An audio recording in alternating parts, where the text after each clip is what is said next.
നമസ്കാരം. സമഗ്രയിലേക്ക് സ്വാഗതം. പാനൂർ നഗരസഭയുടെ നേതൃത്വത്തിൽ പൂക്കോം MLP സ്കൂളിൽ ഇഫ്താർ സംഗമം സംഘടിപ്പിച്ചു. പാനൂർ നഗരസഭയുടെ നേതൃത്വത്തിൽ മേലെ പൂക്കോം MLP സ്കൂളിൽ ഇഫ്താർ സംഗമം സംഘടിപ്പിച്ചു. ചടങ്ങിൽ നഗരസഭാ ചെയർമാൻ KP ഹാഷിം അധ്യക്ഷത വഹിച്ചു. റഹീം ദാരിമി ഉസ്താദ് മുഖ്യ പ്രഭാഷണം നടത്തി.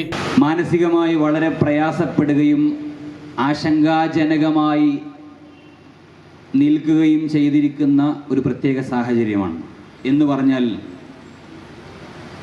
4 വയസ്സുള്ള എൻ്റെ മകൻ്റെ മുഖത്ത് നോക്കി ഈ അടുത്ത ദിവസങ്ങളിൽ പല തവണ ഞാൻ ആലോചിച്ചിട്ടുണ്ട്, പടച്ച റബ്ബേ, ഇവരെങ്ങനെയാണ് ഇനി വളർന്നു വരുന്ന കാലഘട്ടത്തിൽ എങ്ങനെയായിരിക്കുമെന്ന്. അത് ഞാൻ എന്നുള്ള ഒരു രക്ഷിതാവിൻ്റെ ഒരു എക്സാമ്പിൾ മാത്രമാണ്.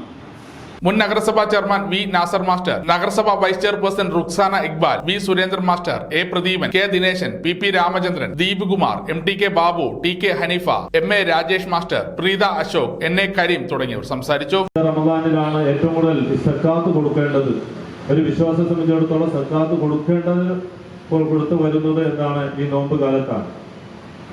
2.5% ഒരാളൊരു വരുമാനത്തിന്റെ 2.5% അവന് ചെയ്യണം, അവർ സക്കാത്ത് കൊടുക്കണം. എന്നാൽ മറ്റുള്ളവർക്ക് കൊടുക്കണം. അവരേറ്റവും പാവപ്പെട്ടവരാണെങ്കിൽ അർഹതപ്പെട്ട ആളുകൾ ഇന്നൊക്കെ ആളുകളുണ്ട്, ഏറ്റവും അർഹതപ്പെട്ട ആളുകളാണ്. അത് ഏറ്റവും കുടുംബത്തിലാണ്. കുടുംബത്തിൽ കൊടുത്തതിന് ശേഷം പിന്നെ അയൽവാസികളാണ്, പിന്നെ സമൂഹത്തിലെ ആളുകളെ കണ്ടെത്തിക്കൊണ്ട് അവർക്ക് കൊടുക്കണം.